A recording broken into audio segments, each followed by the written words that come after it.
Alright, mga ka-plastic, and this is me again, Pixu, right back at it again with another content. Isa na namang viral video ang ume-encounter sa atin mga ka-plastic. Meron na naman po kasing noon ko pa to na panood. Baga wala pa akong sapat na context para pag-usapan nito dahil nga sa kulang pa tayo sa kaalaman dahil simpleng video ang lumalabas sa viral na ito. So sabi dito sa post mga ka-plastic, a video went viral showing a young woman in tears after a BIR employee allegedly belittled her instead of helping her fix her tin. She said the staff spoke to her harshly, making her feel embarrassed and disrespected. The clip quickly gained attention online, with many sharing similar experience. Sadly, this is a reality many people, Filipinos, face when dealing with some government employees were asking for help often feels like a burden instead for a right. Sabi dito mga ka-plastic ay binastos siya ng isa sa mga empleyado ng BIR mga ka-plastic. So yun yung nakakalungkot sa puntong yon dahil ikaw bilang isang customer ay aabot sa punto na hindi ka re-respetuhin. Baga, panoorin natin yung video kung ano yung nangyari. Ito po yung original video bago tayo matungo sa 24 oras. Ito po yun.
Yan ang problema pinagtatanggol pa ng mga kapwa empleyado ng BIR yung kakupalan na ginagawa ng information desk mga ka-plastic.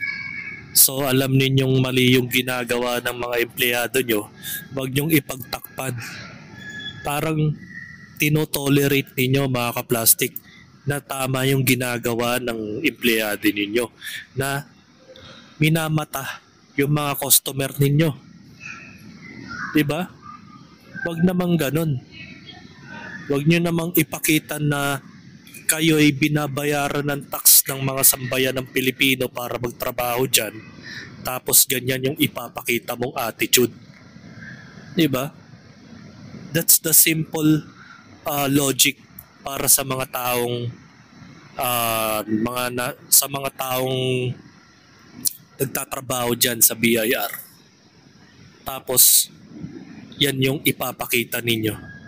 At ang pangit dito is pinoprotektahan nyo at ayaw nyong banggitin yung pangalan through social media. Kasi kahit hindi mo banggitin yan, patuloy at patuloy na mako-complain yung taong yun. Kung sino man yun, o babae man yan o lalaki. Diba?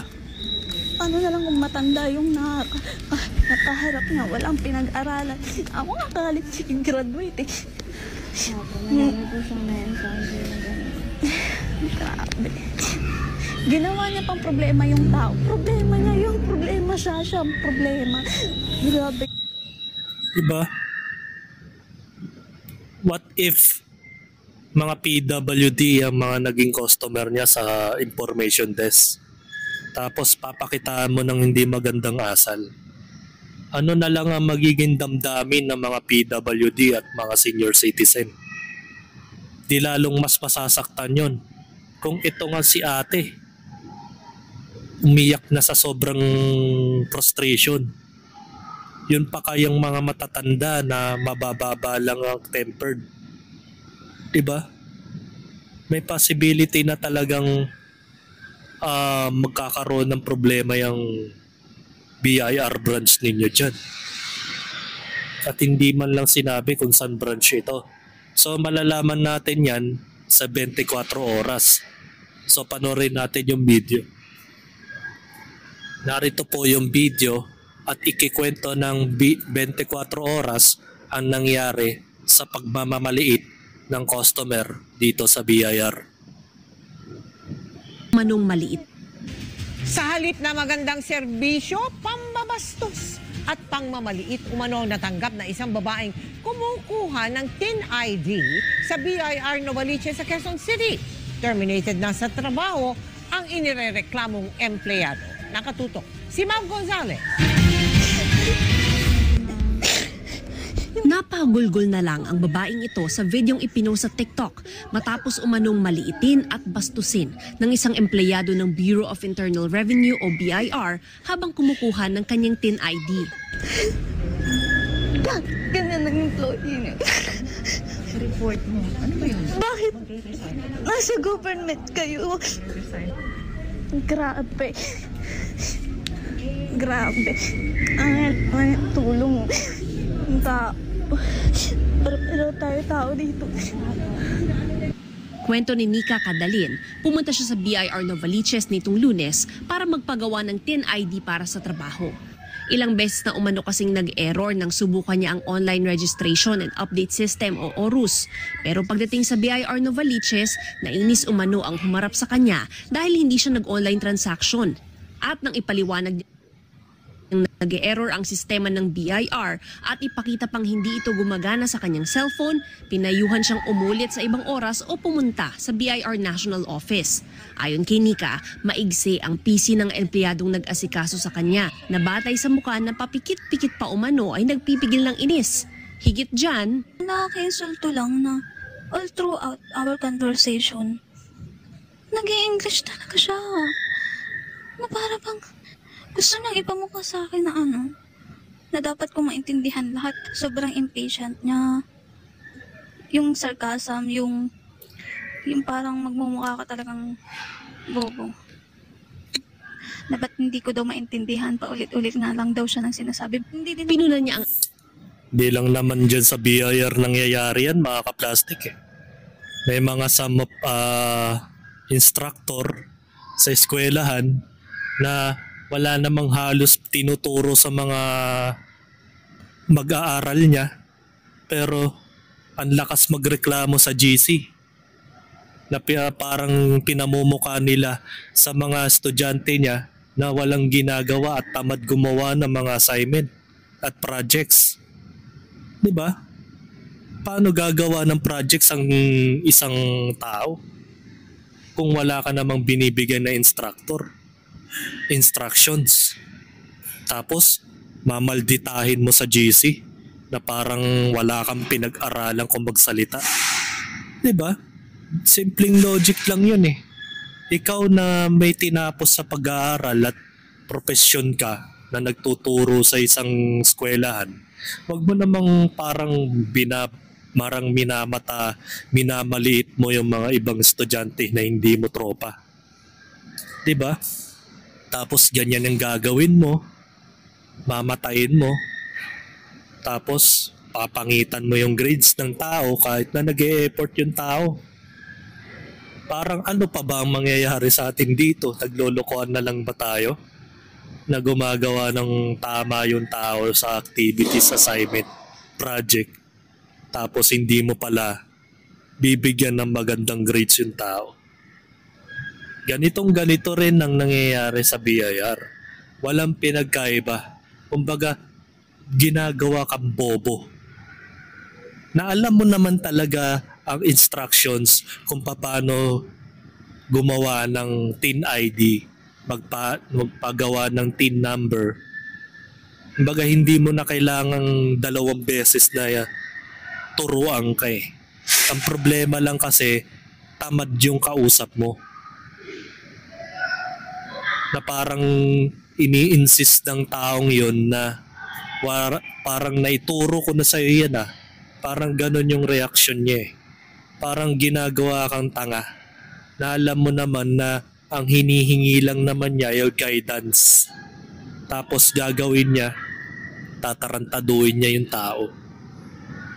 Tapos mamaliitin niya yung tao porket hindi makasunod o hindi magets ng kanilang customer yung pinapagawa sa kanya. Kasi marami kasing aspeto eh. Kahit sa dati kong trinatrabahuan, kinakausap ko ng maayos yung supervisor na kupal dun sa dep store ng Santa Lucia. Tapos pag nandun na sa punto na ginagawa mo na yung dapat gawin, biglang magbabago ang isip na hindi pala ganito, hindi ganyan ang ginagawa mo, mali yung ginagawa mong yan. Pero hindi nila naiintindihan na galing din sa kanila yung instructions. Tapos nung ginawa mo na yung trabaho mo, biglang sasabihin mali daw yung ginawa namin, samantalang siya yung nag-utos. Ganun kasi yan nangyayari sa buhay ng tao. Kapag hindi mo trip yung isang tao, tatarantaduhin mo. Tapos pag nagkamali, kasi parang sinadya nila yung magkamali yung taong tinuruan nila eh. Ngayon, pag nagkamali na, mako-corner na. Siya yung isisisi sa taong yan. Samantalang siya nag-utos. Diba? Ganun kasi yan nangyayari sa buhay ng tao. Maski sa anong anggulo pa yan.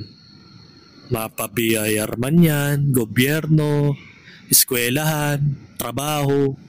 Pag mayroon talagang tarantadong nila lang na nagpipiling entitled sa sarili, na minamata niya yung mga estudyante niya, empleyado nila, customer nila, na parang ginagago nila kahit na gumagawa naman ng tama at sumusunod lang din naman base sa kanilang mga pinagagagawa, at bandang huli tinatarantado ka, hindi na tawag doon ay katinuan, kabobohan na tawag doon, mga ka-plastic. So tuloy natin yung video. Asal ng empleyado at lalo itong nagalit. Sabi ko, siguro po kayo kailangan na po magpahinga kasi baka po hindi po kayo ready to serve the people. Kung tumaas talaga yung boses niya, pagkakaalala ko sabi niya, wala daw akong karapatan para sabihin yun sa kanya. Ang nag-viral na pag-iyak niya, nangyari nang kamustahin siya ng isang nakasaksi sa pagtrato sa kanya. Noon na siya napaiyak sa habag sa sarili. Umalis na lang si Nika na hindi nakakakuha ng TIN ID. Sana matigil na to. Kasi imposibleng ako lang ang nakakaranas nito. Sana makuha natin yung justice. Nagain na ng reklamo si Nika sa Anti-Red Tape Authority pero wala pa raw silang tugon sa issue. Samantala, ayon sa BIR Novaliches, nag-leave na ang inireklamong empleyado mula nang mangyari ang insidente. Akala ko ba terminated na? Tapos sasabihin nag-leave lang. So nangangahulugan, pinagtatanggol ng BIR yan. Diba? Diba kakasabi lang kanina na terminate na po yung taong nagmaliit sa customer. Tapos ngayon, sinabi sa report, Naglib lang daw yung taong inakusa. Diba? Di halatang may pinagtatanggol ang BIR. Kaya nga nung nagreklamo yung customer, diba? Hindi nila ina-actionan. Yun ay dahil meron kasing nangyayaring palakasan. Kapag malakas ang kapit ng isang tao, kaya nga ganyan kasi ang asal niyan eh. May kinakapitan kasi. 100%. Diba? So nakakalungkot yun. Kahit naman sa SSS, mga kaplastik eh. Yung magulang ko nga, tinarantado nila dyan eh. Pinaghaba nila ng pila. Pinabalik nila ng wala naman dapat pabalikin pa. Tapos that time na pumipila din ako sa SSS para kumuha ng static information.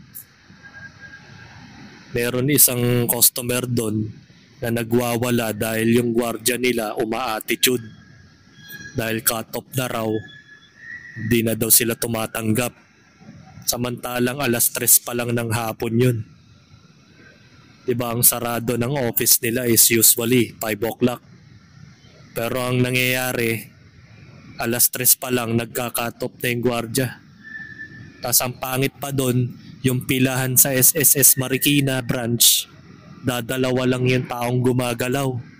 Samantalang napakarami ng tables doon. May higit 7. Tapos 2 lang yung gumagalaw. Ang masakit pa nun, yung pila namin hanggang labasan na. Ganun, uma-attitude yung mga taga-gobyerno. Tapos yung isa, alam niya meron pa siyang customer. Mas sinunod niya yung oras ng uwian niya dahil 4:00 lumayas na siya. Hindi man lang in-entertain ako na ako yung kasunod sana. Di ba mga gago yung mga taga-gobyerno? Kaya nga minsan, hindi ko maintindihan kung bakit ganun sila eh. Hindi yata yan sumalang sa psychology test eh. Aanin pa yung civil service exam kung may mga tarantadong nila lang dyan na nakakalusot. Diba? Needed na siya sa trabaho simula November 1. Gayunpaman, inisyuhan pa rin daw ito ng show cause order para magpaliwanag. Ayon sa Republic Act No. 6713 o ang Act Establishing a Code of Conduct and Ethical Standards for Public Officials and Employees, dapat ay magpakita ng profesionalismo at dedikasyon sa trabaho at sa publiko ang mga empleyado ng gobyerno. Dapat ding lahat ng government employee ay magalang at maagap sa pagtugon ng pangangailangan ng publiko. Maaari namang tumawag sa hotline 8888 ang publiko kung may sumbong laban sa mga government employee. So yung mga tinatawagan natin na yan, hindi naman nagsisi sa pagsagot eh. One time nga, nag-email ako sa website nila, wala namang response. Tulad ng DTI. Nagre-reklamo ako sa DTI about sa mga anomalyang nangyayari sa DepStore, sa home gallery yun ni Home Elements. Pero hanggang ngayon, hindi ko malaman kung binabasa ba nila yung email ko o hindi eh. Tapos at the same time, may mga corresponding numbers sila na tatawagan mo, pero unfortunately, walang kumokonekta. Invalid daw yung number, sabi ng cellphone ko. So that means lang talaga na yung mga ganyang klaseng numero na binibigay nila, wala yan. Aanin mo yung complaints desk, tapos may mga pinagtatakpan silang empleyado. Sabi nga kanina, di ba, terminate na daw. Pero ngayon, masasabi sa report ng 24 oras, nag-leave lang daw. Eh di may possibility na babalik yan, pero hindi na dyan sa Novaliches branch. Baka sa ibang branch na siya ilagay. So hanggang dito na lang ang aking opinion. Dahil wala naman na tayo magagawa eh. Pag ordinaryong tao di tayong pumipila sa gobyerno, hindi tayo siniservisyohan ng maayos. Tinatrato tayong ampas lupa. Kaya ganun sila. So hanggang dito na lang ang aking opinion, and this is me again, Big Sue, lagi nagsasabing ang mga plastic ay matagal mabulok dahil ang mga plastic ay toxic. Kaya, what's up mga ka-plastic? And this is Kambid, commentary video ng video live stream. Signing out. Alright. Mga ka-plastic, kung nagustuhan nyo ang aking video, isubscribe nyo lang ang aking channel. At the same time, i-hit nyo rin ang notification bell at yung all para ma-notify kayo sa aking susunod ko pang video sa aking YouTube channel. Maraming salamat po mga ka-plastic.